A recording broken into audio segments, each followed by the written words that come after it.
The silence of the Allegheny Mountains was a living thing. Cade Walker felt it settle over him like a second skin, a heavy, damp shroud that smelled of hemlock decay and wet earth. A low, persistent fog clung to the ground, swallowing the sound of his boots on the leaf litter. It was a cold morning, the kind that seeped into the fabric of his gear and settled deep in his bones, a sharp contrast to the distant, civilized lights of Warren, Pennsylvania he'd left behind days ago.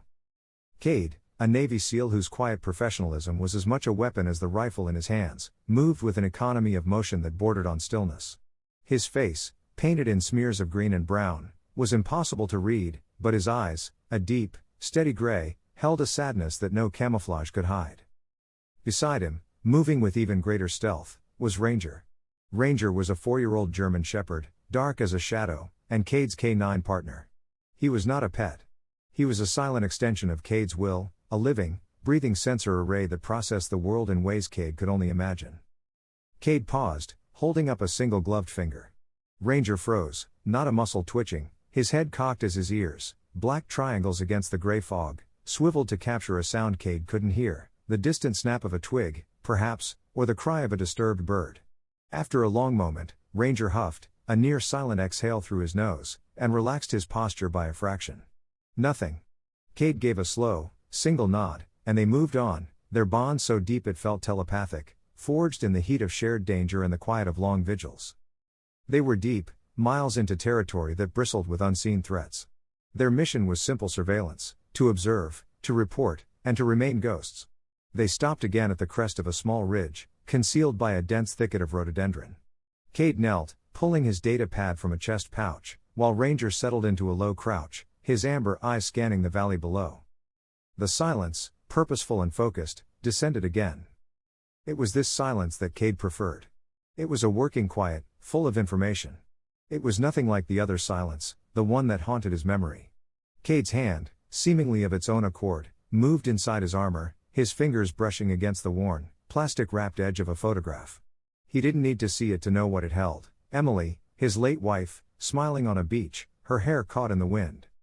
The silence of the hospital room had been different. It had been a dead, sterile quiet, broken only by the rhythmic, agonizing beep of machines that were fighting a battle already lost. That silence was the sound of dread. This silence, the forests, was the sound of life, dangerous and alert. He felt a cold, wet nose press firmly into his gloved hand. Cade looked down. Ranger was staring up at him, not with pity, but with a simple, grounding presence. "I am here." Cade let out a breath he didn't realize he was holding and gave the dog's broad head a single, firm stroke. The memory receded. The mission returned. Miles away, in a concrete bunker buried deep in the same forest, that same damp chill was failing to penetrate. Leah Rosen, a civilian DoD contractor with a mind that moved faster than the code she wrote, stared intently at a bank of monitors. The air here was warm, recycled, and smelled faintly of hot electronics and strong coffee. Leah was brilliant, in her late 20s with intelligent, restless eyes behind functional glasses. She was not a soldier, and she disliked the isolation, but she was here because she believed in the work.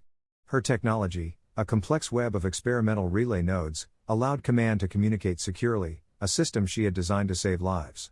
She pushed her glasses up, feeling a familiar twinge of anxiety. This station was the bleeding edge of the grid, a vital link, and terribly, terribly alone. Her team consisted of a small, 4-man protective detail, professional soldiers who mostly kept to themselves in their own guard post. Leah ran the tech. She glanced at the sensor grid. A small yellow flag blinked in Sector 4, atmospheric interference. The fog was playing havoc with the perimeter sensors, just as it had for the past 2 days.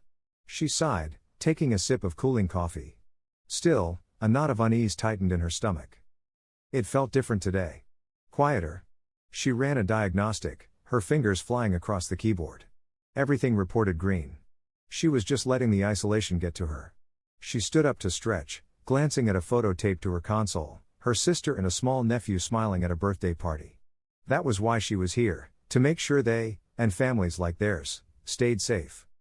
A sudden, soft thud echoed from the outer corridor. Leah froze. It wasn't a sharp sound, not a gunshot, just a heavy, muffled impact. "Hello?" she called out, her voice sounding small in the high-tech room. Silence.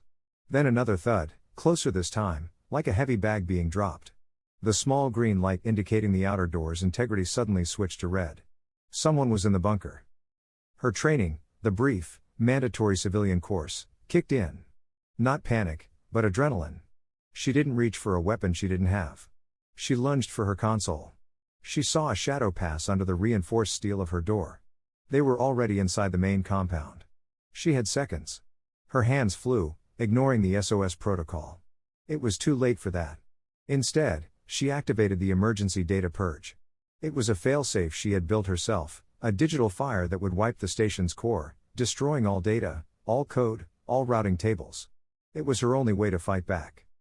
The system screamed a warning at her, permanent action. Are you sure? She slammed the enter key. The system's final function was to send one last, massive, compressed data burst to the main grid, a final scream into the void, confirming its own destruction before the hard drives melted. Purge initiated, the computer's calm voice announced. Just as the words sounded, her door exploded inward. A man stepped through the smoke, not in a uniform Leah recognized. He was tall, dressed in tactical black, his face hardened by a chilling purpose. This was Griffin, the leader of a rogue private security team known for its ruthless efficiency. He saw what she was doing. He moved with terrifying speed, grabbing her by the arm and slamming her against the wall, his other hand sweeping the keyboard. But it was too late. The monitors all flashed red, then went black. The station was dead. Griffin stared at the dark screens, his breathing heavy. Then he turned his cold, furious eyes on Leah. He grabbed her by her jacket, pulling her close. It doesn't matter, he hissed, the words a promise of pain. You'll help us turn it back on. Griffin's grip was a vice on Leah's arm. He didn't speak again, just yanked her from the warm, brightly lit control room into the shocking cold of the pre-dawn forest. The civilized world vanished, replaced by a suffocating wall of damp fog and the looming silhouettes of trees. The fog was so thick it felt like breathing in cold water. Leah stumbled in her office shoes, useless on the slick carpet of pine needles and mud. Griffin didn't slow, dragging her forward with an impersonal, relentless strength. Another man, younger than Griffin, with nervous, darting eyes and a rifle held too tightly, fell in behind them. Griffin nodded at him. Cody, watch our trail. No surprises. Cody, who looked barely out of his teens, just nodded, his face pale. Terror was a cold, sharp thing in Leah's chest, threatening to paralyze her. Her mind screamed, but she forced the panic down, focusing on a simple prayer that had anchored her since childhood. Lord, make me an instrument of your peace. The words repeated in her head, a silent mantra against the crushing reality of the situation. Griffin was smart. He was moving her away from the station, but not in a straight line, angling toward a shallow ravine that would hide them from aerial view. He knew her value. He hadn't gagged her or bound her hands, knowing he needed her alive and functional. But he also underestimated her. As he dragged her through a particularly dense thicket of thorny bushes, Leah let her body go limp for a fraction of a second, intentionally snagging her bright red knit scarf, a gift from her sister, on a jagged branch. The wool caught and tore, leaving a noticeable strip of vibrant, unnatural color against the drab greens and browns of the forest. Griffin grunted in annoyance at the momentary delay but didn't look back. Where there is hatred, let me sow love. They moved for what felt like an hour, deeper into the fog. Leah's legs ached, and the cold was turning her shivers into painful, uncontrollable trembling. Move faster. Cody hissed from behind, giving her a hard shove between the shoulder blades. The push sent Leah stumbling off the narrow game trail. She fell forward, her hands sinking into the mud. As she tried to right herself, her knee landed on something soft. She looked down. Even in the gloom, she recognized it, a patch of pale, ghostly green bioluminescent fungus she'd read about, known for its unique chemical signature. It was rare this far north. It was a clue. As she pushed herself up, she deliberately twisted her heel, grinding the fragile organisms into the mud and the rubber treads of her boot, hoping the faint, lingering scent would be enough. For who? She didn't know. She just knew she had to try. Where there is injury, pardon. Griffin grabbed her arm again, his patience gone. Enough. Walk. Miles away on the ridge, Cade Walker saw the alert flash on his data pad. It wasn't an SOS. It was a SIGINT event. Priority 1. The data burst from Leah's station. He opened the file. It was exactly what he'd expected, a millisecond of hyper-compressed data, a chaotic scream of ones and zeros, and then nothing. A perfect, instantaneous flatline. Ranger, sensing the tension radiating from his partner, crept closer, resting his heavy head on Cade's knee. Cade patched into the tactical channel. "Base, this is Walker. I have a full system crash at Relay Station Sierra 5, requesting analysis." The reply came a moment later, the voice of Captain Evans, his superior officer, filtered through static. Evans was a good man, but a man who lived by data, not intuition. "We see it, Walker. Analysis indicates a massive energy spike consistent with the storm activity in Urao. The station's fried. It's a shame, but it's offline. It's not your objective. Stick to the mission. Acknowledge." Cade stared at the screen, at that perfect, clean line where the data just stopped. Evans was logical. It looked exactly like a system failure caused by a storm. But Cade knew storms. Storms were messy. Data would corrupt, fizzle out, create ghosts in the signal. This wasn't a fizzle. This was an amputation. It was precise. It was clean. It was the digital signature of a full, forced emergency purge. He knew the files on this station. He knew Leah Rosen's name was attached to it. He knew she had built that purge protocol, and he knew she would only use it if a hand was on her shoulder and a gun was at her head. "Walker, acknowledge the order," Evans' voice crackled again, sharper this time. Cade's mind raced. The station was miles off his designated patrol route. Going there would mean disobeying a direct order, burning his mission, and risking his career. All based on a pattern in the static. All based on intuition. He looked down at Ranger. The dog's amber eyes were fixed on his, patient, trusting. Ranger didn't know about orders or storms or data. He only knew Cade, and he was ready. Cade killed the calm link, cutting off Evans mid-word. The silence of the forest rushed back in, heavy and absolute. He stood up, slinging his rifle. He looked at the coordinates of the dead station, a cold certainty settling in his gut. He was not going to let this hunch go. Not this one. He placed a hand on Ranger's head. "Ranger," he whispered, the command barely a breath in the fog. "Change course." Moving off mission felt like stepping off a cliff in the dark. Every tactical instinct Cade possessed screamed at him that he was exposed. He had no backup, no oversight, and his communication line to command was dead by his own choice. If he walked into an ambush, no one was coming for him. There would just be silence. Beside him, Ranger seemed to sense the change. The K9's movements became even more fluid, his head constantly swiveling, tasting the air, a silent perimeter of defense. The 2 hours it took to cross the rugged terrain toward the relay station were the longest of Cade's career.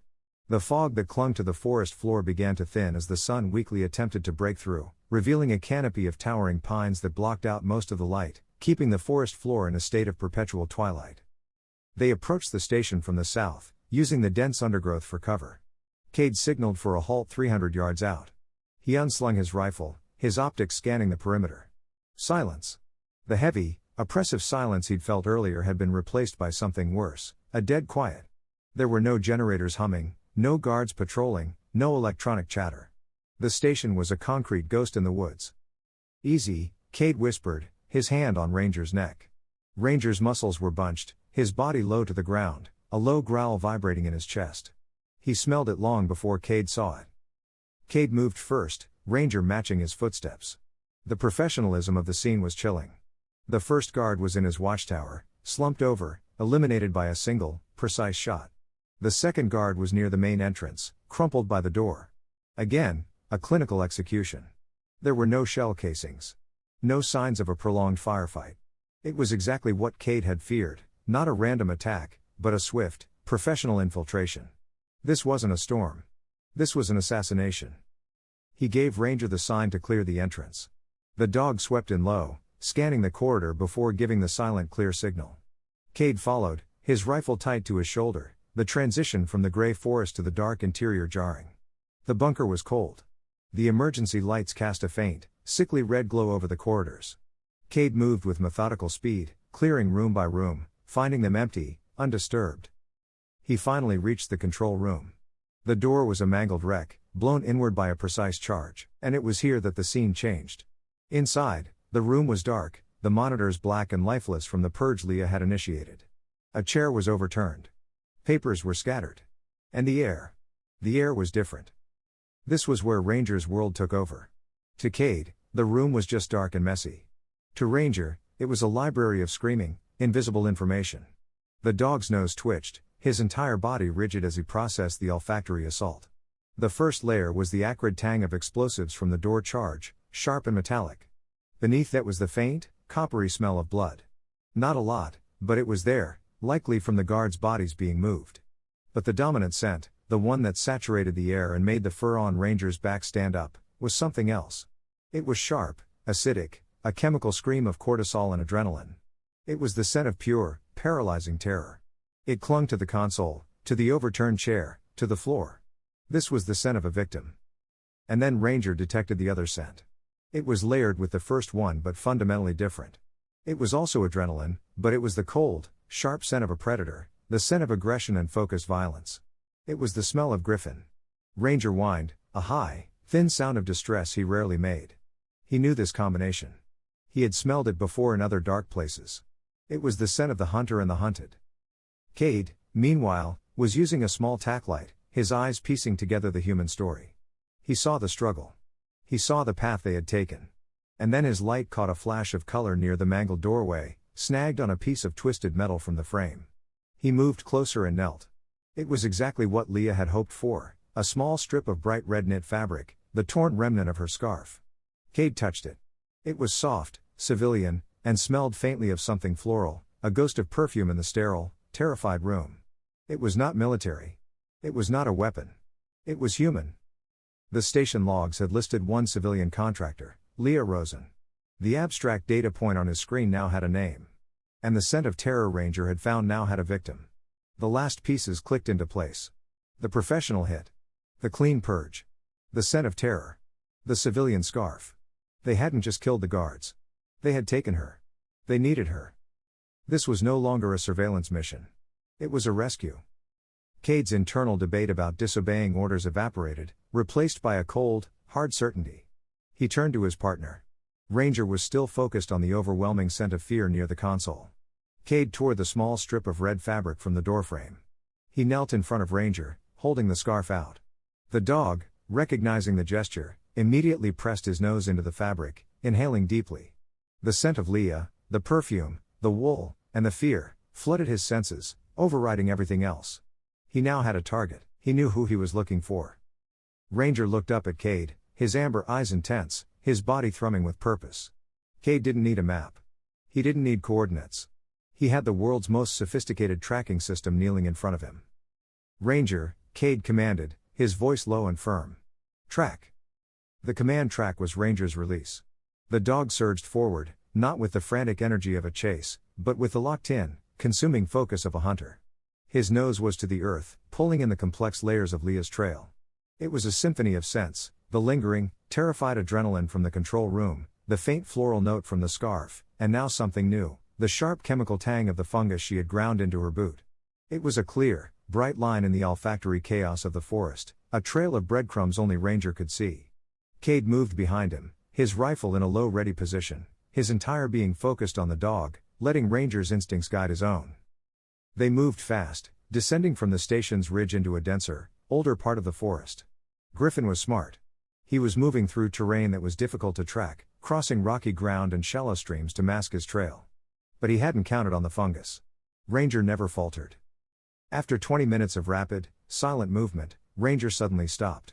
He didn't look back.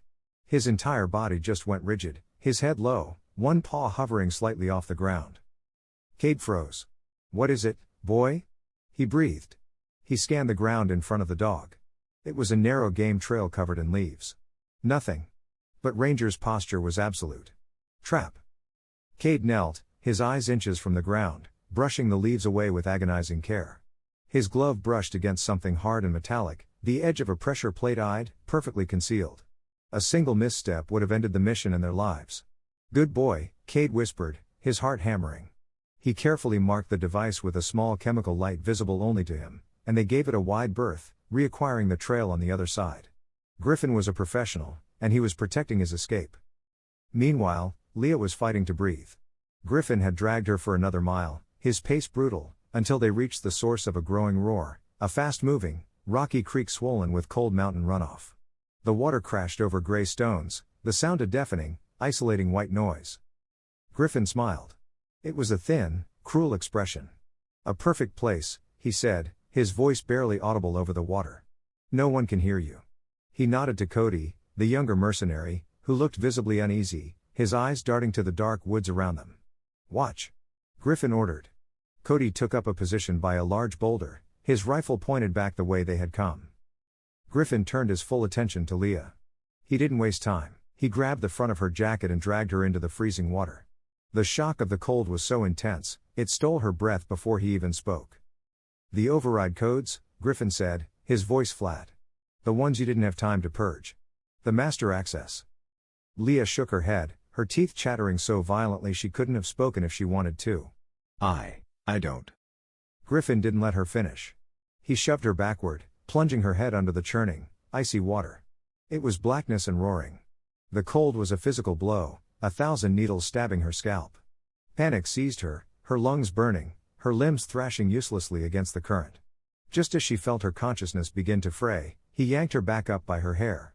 She emerged gasping, snot and water streaming from her face. "The codes," he repeated, as if discussing the weather.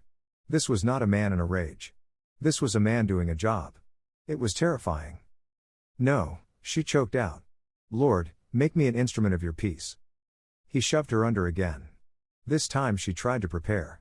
She held her breath, but the cold was debilitating.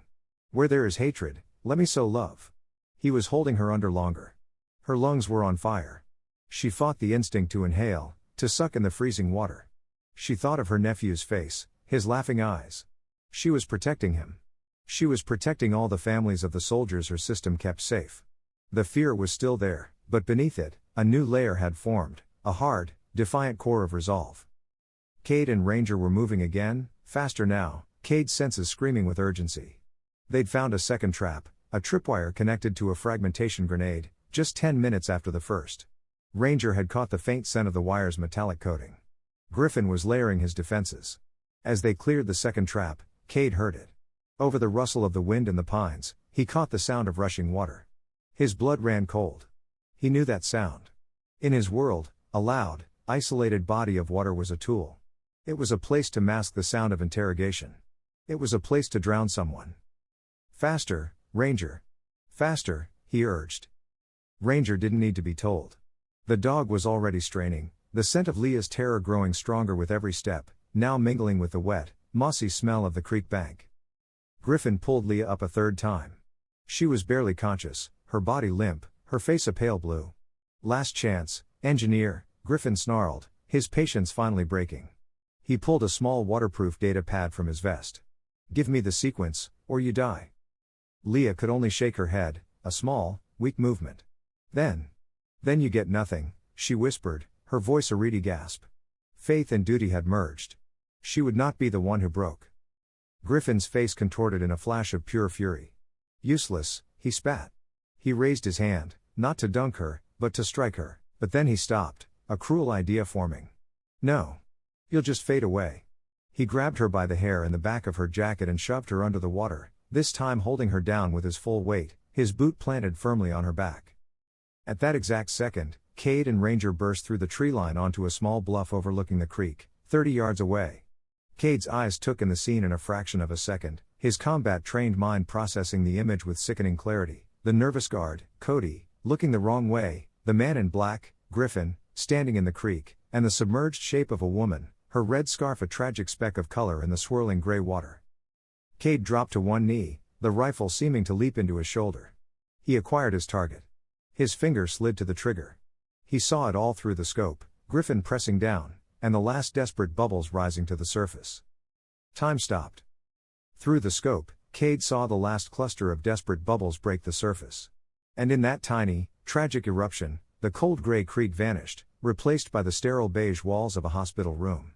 The roaring water faded, replaced by the quiet, agonizing hiss of an oxygen mask and the steady, indifferent beep of a heart monitor. He saw Leah, but he felt Emily. He was back at his wife's bedside, watching her fight for every shallow breath, her frail hand clutching his own strength utterly useless against the sickness invading her lungs. He had been a SEAL, a man trained to solve any problem with violence or precision, but he had been powerless then. He had held her hand and watched her fade. It was the only failure that had ever mattered. That old, cold helplessness clawed at his throat. Now, seeing Griffin hold Leah under, the same icy dread turned instantly, chemically, into a cold, diamond-hard fury. Not again. He would not be helpless again. It all happened in 3 seconds. Cade's mind, fueled by that cold rage, became a perfect calculating instrument. His target acquisition was instantaneous. The nervous guard, Cody, was the overwatch. He had to go first. Cade exhaled, his crosshairs settling on Cody's center mass. The suppressed round was barely a whisper over the roar of the creek. Cody crumpled, falling behind the boulder without a sound. In the exact same microsecond that his finger squeezed the trigger, Cade gave the command. It wasn't a shout. It was a low, guttural, absolute attack. Ranger had been waiting for that single word. He launched from the bluff like a black missile, a 90-pound blur of focused loyalty and controlled power. He crossed the 30-yard gap, clearing the rocks and shallow water in a few massive bounds. Griffin, his attention fixed on the woman drowning beneath his boot, didn't even have time to look up. Ranger, trained to incapacitate and separate, not to kill, ignored the body and targeted the threat. His jaws locked onto Griffin's right shoulder and arm, the one Griffin was using for leverage. The impact was brutal. Griffin roared, a sound of pure shock and agony, as the dog's fangs sank deep. The force of the attack, combined with Ranger's weight, snapped Griffin's balance. He was thrown backward, his boot slipping off Leah's back. Ranger didn't let go, dragging the mercenary away from his victim, shaking his head violently, his low growl a terrifying counterpoint to the creek's roar. But Cade was already moving. He didn't watch Ranger's attack. He trusted it. The moment he gave the command, he was pushing off the bluff, sliding down the muddy incline and sprinting through the knee-deep, freezing water. The world narrowed to a single point, the patch of red scarf, the limp form floating just below the surface. He reached her, his gloved hands plunging into the icy water, grabbing her and hauling her upward with desperate strength. He pulled her limp body from the creek, dragging her onto the muddy bank, his heart seizing. She wasn't breathing. He turned her on her side, his hands striking her hard between the shoulder blades. "Breathe," he commanded. "Breathe, Leah." For a terrible second, there was nothing. Then her body convulsed. A violent, shuddering cough erupted from her, water and bile spilling from her lips. She inhaled a raw, ragged, desperate gasp. It was the most beautiful sound he had ever heard. "You're safe," he said, his voice rough. "I have you. You're safe." Across the creek, the fight was finishing. Griffin, screaming in pain, his right arm shredded and useless, managed to grab a pistol from his leg holster with his left hand. He fired a wild shot, not at Cade, but at Ranger. The bullet skipped off a rock. But Griffin was a professional, not a brute. He knew he was compromised. His mission had failed. His only thought was escape. While Cade was crouched over Leah, Griffin's good hand fumbled for his vest. He pulled a small cylindrical object. "Look out!" Leah managed to choke out, seeing the movement. Cade reacted instantly. He didn't look. He lunged, covering Leah's body with his own, shielding her head, bracing for the impact. A blinding, painful white light flashed, followed by a deafening crack that echoed through the ravine, momentarily overwhelming the sound of the water. It was a flashbang, a stun grenade. Cade's vision swam with spots, his ears ringing. He held Leah, waiting for the follow-up attack. None came. After a few seconds, he blinked the white spots away and looked up, his rifle raised. The creek bank opposite them was empty. Ranger was at the water's edge, shaking his head, disoriented by the blast. Of Griffin, there was no sign. Cade scanned the water. The creek was fast, deep, and cold. Griffin, wounded, disoriented, and unbalanced, must have stumbled, falling backward into the current. The raging water had taken him, sweeping him away as mercilessly as it had almost taken Leah. He was gone. The ringing in Cade's ears subsided, replaced by the roar of the creek and the pounding of his own heart. The flashbang had bought them seconds, but Griffin's escape meant the operation was compromised. The explosion was a dinner bell, a signal to every mercenary in Griffin's employ that their leader was in trouble and their target was here.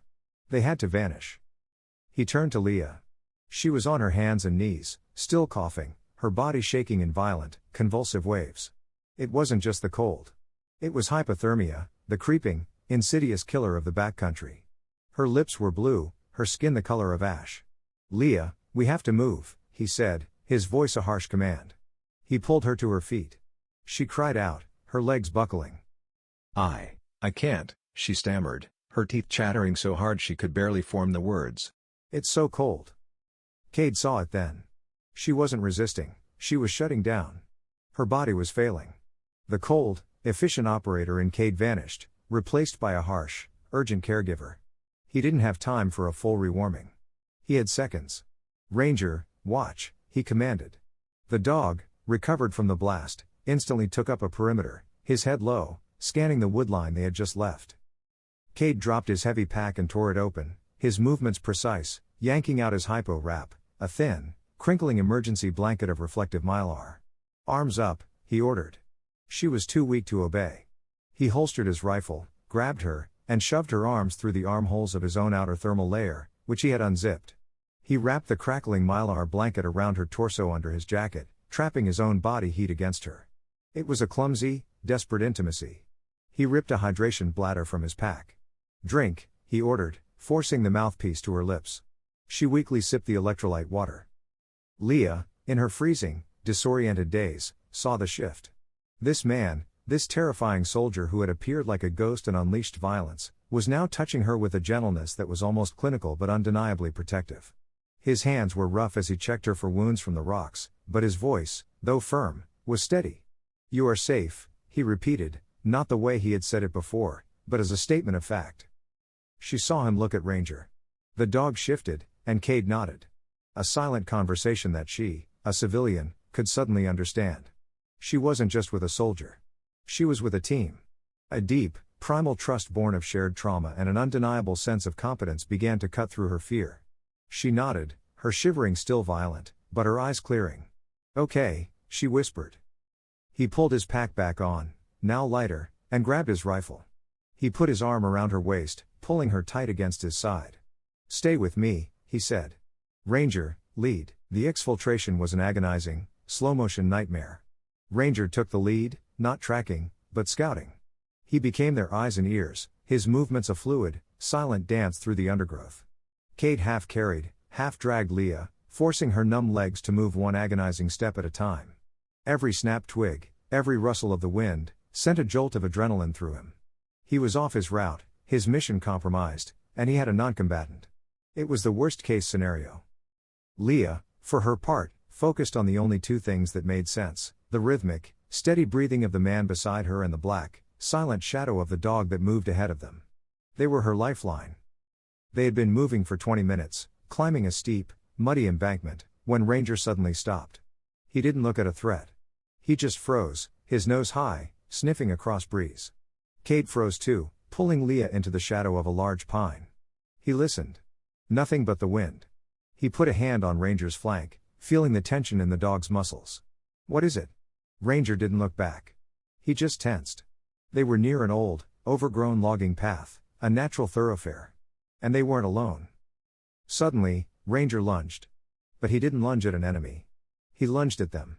He slammed his 90-pound body sideways into Cade's legs, using his head to shove Leah. The impact was unexpected and brutal, knocking both Cade and the already unstable Leah off their feet, sending them tumbling down into the muddy ditch beside the path. As they fell, Leah cried out in surprise. At the exact same second, the air above their heads tore apart. A burst of automatic gunfire, loud and terrifyingly close, ripped through the exact spot where they had been standing. A patrol. Ranger hadn't just sensed them. He had sensed their intent. He had saved their lives. Cade didn't breathe. He lay in the mud, his rifle up, his arm holding Leah down, his heart hammering. Ranger was flat beside them, unmoving. They heard shouting, men's voices, angry and confused, 50 yards down the path. The patrol was sweeping the area. Cade knew they wouldn't stay hidden for long. He had to move. "Now," he whispered. He scrambled up, pulling Leah with him, and they plunged back into the thickest part of the forest, adrenaline giving Leah a temporary, desperate strength. They ran, crashing through bushes, ignoring the branches that whipped their faces. They ran until their lungs burned. Finally, they reached the edge of the woods, a wide opening that Cade recognized from his maps. The extraction point. It was open. It was dangerous, but it was their only way home. And then, from the woods behind them, came a sound that chilled Cade's blood more than any bullet. It was the deep, frantic baying sound of dogs. Not one dog, a pack. The patrol had unleashed their own K9s. They were out of time.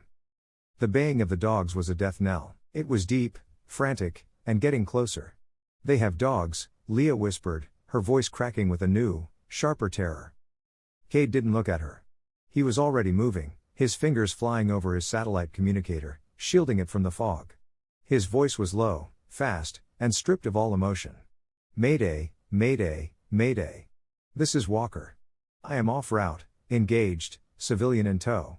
Requesting immediate hot extraction. Emphasis on hot. Episode 1, Open Field.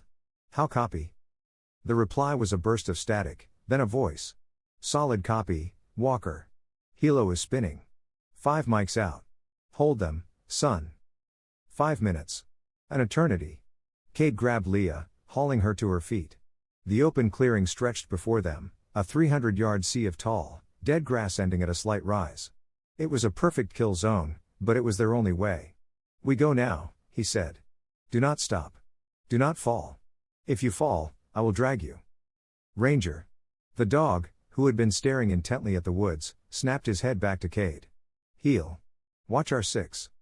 Ranger understood. His role changed. He was no longer the scout. He was the rear guard. Cade wrapped his arm around Leah's waist, and they burst from the tree line, plunging into the open. It was like stepping onto a stage under a spotlight.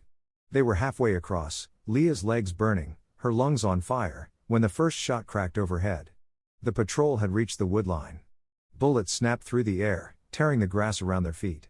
Cade shoved Leah down, his body covering hers. Stay flat. Crawl. He yelled, firing a controlled burst back at the muzzle flashes. The enemy's return fire was wild, a spray of desperation, but there was too much of it. He heard the dogs barking and howling at the edge of the woods, held back by their handlers, who were now laying down suppressive fire. He grabbed Leah again. Up. Run. They scrambled, zigzagging, Cade firing from the hip, Ranger running just behind them, his head constantly turning, a silent, furious guardian. They were 50 yards from the crest. They could hear the faint whump whump whump of the incoming helicopter, a sound of impossible hope. Almost there. Cade yelled. The firing from the patrol intensified, a desperate volley to stop them. And that's when a new figure stumbled out of the woods, not from behind them, but from their right flank. It was a nightmare. A ghost. It was Griffin. He was a ruin of a man, his right arm bound in a bloody, makeshift sling, his face pale as death. But his eyes burned with a feverish, obsessive hatred that was more terrifying than any weapon. He had survived the creek, his hatred pulling him back to shore, and he had stalked them. He raised his pistol with his left, unsteady hand. He wasn't aiming at Leah. He was aiming at Cade. For my arm, Seal. He roared, his voice a broken croak. Cade saw him, his instincts screaming. He was already turning, bringing his rifle to bear, shouting for Leah to get down. But Ranger was faster. Ranger had been doing his job. He was watching the flank. He saw the new threat. He saw the pistol level. He saw the man's finger tighten on the trigger. He did not bark. He did not hesitate. Before Cade could even fire, Ranger launched. He moved like a black streak, a blur of loyalty. He wasn't attacking Griffin, he was protecting Cade. He leapt into the air, his body twisting, covering the space between the pistol and his partner's chest. The crack of Griffin's pistol was simultaneous with a sickening, wet thud and a sharp, terrible yelp. Ranger was slammed backward mid-air, landing in a crumpled heap on the grass. Time stopped. The whump whump of the helicopter, the crack of the patrol's rifles, it all vanished. The cold, controlled Seal, the operator who had buried his wife, the man who had compartmentalized his pain. He broke. A roar of pure, unfiltered anguish tore from his throat, a sound that was not human. He didn't just aim. He unleashed. His rifle bucked against his shoulder. 1, 2, 3, 4 rounds struck Griffin in the chest, driving him backward until he fell and did not move again. Cade didn't look at the other threats. He dropped his rifle. He scrambled on his knees to where Ranger lay. No, no, no, no, he whispered. The dog was on his side, his breath coming in shallow, wet pants. There was a dark, terrible stain spreading on his ribs. He whimpered, his tail giving one weak thump. No, boy. Stay with me. Stay with me, Ranger. Please. He pressed his hands to the wound, his combat-trained medical skills useless against the flood of his own grief. This wasn't a K9. This was his partner. This was the living, breathing being that had pulled him from the darkness after Emily died. This was his family. Leah crawled over, her face a mask of horror and tears, her hand touching Cade's shoulder. The helicopter, a massive dark shape, was descending now, its landing lights cutting through the fog, the downdraft flattening the grass all around them. The world dissolved into a chaos of noise and wind. The Black Hawk slammed onto the uneven ground with a jarring thud, its massive rotors flattening the grass in violent, concentric waves. The side doors flew open, and two figures in tactical medical gear leapt out, running in a low crouch under the screaming turbines. The first medic, a young man with Diaz on his vest, made straight for Leah, his eyes assessing her condition with rapid, professional detachment. "Ma'am, I'm Diaz. I'm a medic. Can you tell me where you're hurt?" He began checking her vital signs, his hands moving over her, looking for wounds. Leah pushed his hands away weakly. She was in shock, trembling so hard her teeth rattled, her mind a fog of cold and terror. But one thing was clear. She pointed a shaking finger past him toward Cade, who was still kneeling in the mud, his hands pressed uselessly against Ranger's bloody side. "Him," she choked out, her voice a raw whisper. He saved us. Save him, please." Diaz looked confused, his priority fixed on the human victim. But the second medic, an older, calmer man with Miller on his fatigues, understood immediately. Sergeant Miller was a K-9 handler before he was a flight medic. He recognized the bond, and he recognized the look of shattered despair on the face of the SEAL. He moved past Diaz, dropping his primary trauma bag and grabbing a smaller, specialized K-9 kit. He knelt opposite Cade. "Brother, I've got him," Miller said, his voice a calm anchor in the storm. "I am the K-9 medic. What's his name?" Cade couldn't look up. "Ranger," he whispered, his voice broken. He took a round. Chest. Miller's hands were already at work, cutting away the fur, applying a chest seal. "I see it. He's tough. We're going to help him, but we have to move." Diaz and Cade lifted Leah onto a light stretcher, carrying her to the helicopter. Cade then turned and helped Miller lift Ranger's limp body onto a smaller, rigid gurney. As they loaded him into the cabin, the patrol from the woods, emboldened, opened fire again. Rounds snapped past the fuselage. "Go, go, go!" The crew chief screamed, and the Black Hawk leapt into the air, banking hard, leaving the dark forest behind. The cabin was a world of vibration and noise, the air thick with the smell of diesel and blood. It was cramped, chaotic. Diaz had Leah stabilized, and in her arm, her shivering body now wrapped in thick, heated thermal blankets. She was safe, but her eyes, wide and haunted, never left the scene on the cabin floor. Cade was there, refusing to sit, kneeling beside Sergeant Miller. They were working on Ranger. Miller had an IV in the dog's leg, pushing fluids. Cade's job was simple: apply pressure. His hands, caked in mud and Ranger's blood, were pressed hard against the wound, trying to stop the bleeding that seemed to come from everywhere. But he was shaking. The cold, precise seal was gone. This was just a man, his shoulders trembling, watching his best friend, his only real family, die in his lap. He had failed Emily. And now he was failing Ranger. Leah, cocooned in her blankets, saw his trembling. She saw the tears mixing with the camouflage paint on his face. She understood that this dog's life was the price for hers. She felt a debt that had no words. Slowly, ignoring the medic's protest, she reached out her free hand. She didn't say anything. She just laid her hand gently on top of Cade's bloody, shaking ones. The touch was electric. It was warm. It was human. It cut through the noise, the vibration, the grief. Cade froze, his whole body rigid. He slowly turned his head and looked at her. His gray eyes were a raw wound of pain. Leah couldn't speak, but she held his gaze and gave a small, deliberate nod. "I'm here. I see it." He didn't nod back. He just turned his eyes back to his dog, but his trembling eased, just a fraction. They flew on through the night, two survivors and a fallen hero, bound by a silent, shared sacrifice. Weeks later, the sound was not of turbines, but of a light breeze in oak trees. The smell was not of blood, but of cut grass. At the Walter Reed Medical Center in Maryland, the sun was warm. Leah walked across the expansive lawn, her arm no longer in a sling but still moving stiffly. She had spent 2 weeks in the hospital recovering from severe hypothermia and the lingering trauma. She was flying home tomorrow. But first, there was one last visit she had to make. She found him sitting under a large oak tree, away from the main buildings. Cade Walker, out of uniform, wearing just a plain gray t-shirt and jeans, looked smaller without his armor. He was staring at the grass. Beside him, lying on a blanket, was Ranger. Leah's breath caught. The dog was terribly thin. A large patch on his side was shaved, revealing a long, angry, stapled scar that ran the length of his ribs. He looked exhausted, but he was alive. As if sensing her, Ranger lifted his head. His ears twitched. He saw her, and his tail gave one slow, happy thump against the blanket. He tried to stand, but Cade put a gentle hand on him. "Easy, boy. Easy."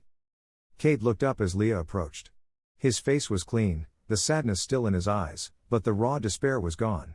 She sat down on the grass, not too close, just sharing the shade. They sat in a comfortable silence for a long time, just watching the dog breathe, watching the wind in the leaves. "They said he's a miracle," Leah said finally, her voice quiet. "The vet said the bullet missed his heart by less than an inch." Cade nodded, his hand never leaving Ranger's fur. "He's always been stubborn." A small, quiet smile touched the corner of Cade's mouth. It was the first time she had ever seen it. It changed his entire face. He turned his eyes from the dog to her. "Thank you," he said, his voice low. Leah looked confused. "For what?" "For fighting," Cade said. "At the creek. For not giving up. You fought." Leah processed his words. She looked at Cade, the soldier who had lost so much, and then at the dog who had given everything. She felt a warmth that had nothing to do with the sun. She nodded, her own eyes filling with tears, not of sadness, but of gratitude. "Thank you," she replied, her voice thick. "And him."